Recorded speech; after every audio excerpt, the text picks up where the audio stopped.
Welcome everybody. Yes, I know it's another Nissan video, and that's just because a few months ago everyone in the car industry has basically put Nissan out of business. With its weak sales, loss of profits, lack of selections, very minor if any redesigns, or the introduction of any new vehicles, Nissan has become a very stagnant car manufacturer, to say the least. I do have a video on why I think Nissan is no longer a top-tier auto manufacturer, link down below or at the end screen, or both. Anyway, there's a lot of people in the industry questioning Nissan's new CEO, Ivan Espinosa. Espinosa has come under criticism for cutting many of the workforce, not making a deal with Honda, maybe for a buyout or a merger or some help.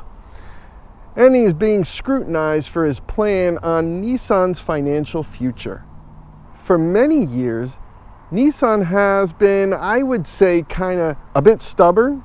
There's been no introduction of any new models, especially in the growing SUV market, no major redesigns, and staying the course on that horrible Jamco CVT transmission for many of its vehicles, giving, of course, Nissan that bad reputation for transmission breakdowns.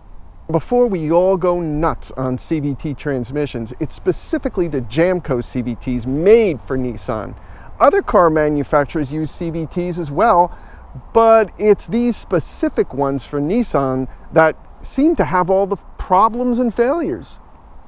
So just to get a little off topic here, like most things, the product is only as good as its weakest link, or its weakest part.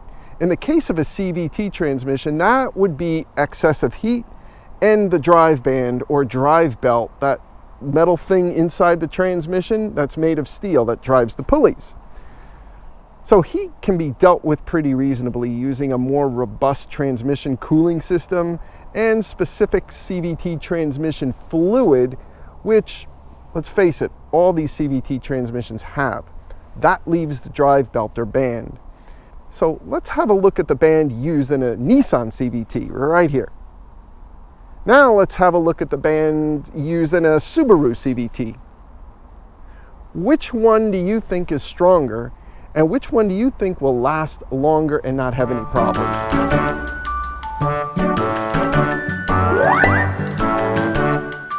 Okay, now let's get back on topic.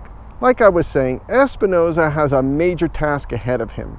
How is he going to take Nissan from a negative cash flow to making profits, satisfying shareholders, and bringing Nissan back to... It looks like Nissan is going all out, balls to the walls in 2026.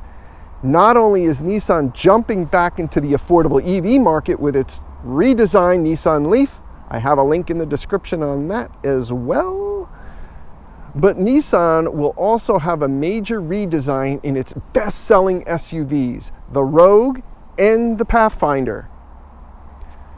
Insiders have the new Rogue as an all-new, better-looking design, bringing a more aggressive style, sleek LED exterior lighting, an all-new higher-end interior, and all new updated electronics, including that infotainment system. The 2026 Rogue is also expected to be available in a plug-in hybrid as well. It's about time.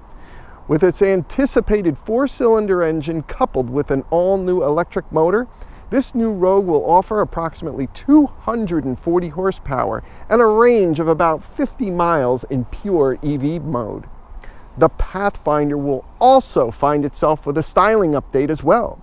It is said the new Pathfinder will take some aspects of design from Nissan's higher-end SUV, the Armada. It'll have a larger front-end grille and a bit boxier design, giving it a more rugged look and possibly more interior headroom. The Pathfinder may also feature thin LED exterior lighting, front and rear skid plates, and deeper wheel wells featuring either a 20 or a 22-inch wheel. The interior and electronics will also undergo a complete overhaul as well. Like its little brother, the Rogue, the Pathfinder may also be available in a plug-in hybrid. I don't know why Nissan has not offered hybrids in the past. I mean, these hybrids are the fastest growing market in the auto industry. It's not like Nissan has no experience with EVs. Well, Nissan may be late to the party. It looks like they're going to finally show up for that hybrid party in 2026. So what do you all think out there?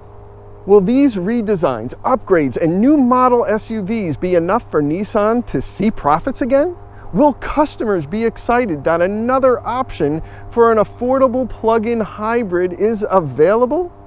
And will Nissan finally address the elephant in the room? You know what that is, that dreaded, horrible Jamco CVT transmission. And of course, will all of these new vehicles be offered at an affordable price? As far as I can tell, this new CEO is trying to move the company in the right direction. Nissan's ad campaign has dramatically increased. It's been offering new lower prices on its best-selling SUVs, and now practically all of its new offerings for most of Nissan's fleet in 2026 will be updated, including hybrids. Well, what else can Nissan do, right? We'll see. If all the hype is true and Nissan turns out an affordable, reliable, and larger selection of vehicles, I think this may be the start of a new beginning for the Nissan company. But as we all know, in the end, it's up to the buying public whether Nissan succeeds or fails. Well, everybody, thank you again for watching. I know this is another Nissan video, but you probably won't see one until the 2026 models come out. Probably in September or October of 2025, you'll start seeing the 2026s arrive, and maybe we'll do another video on that. Thank you again for watching, and as always, have a wonderful day.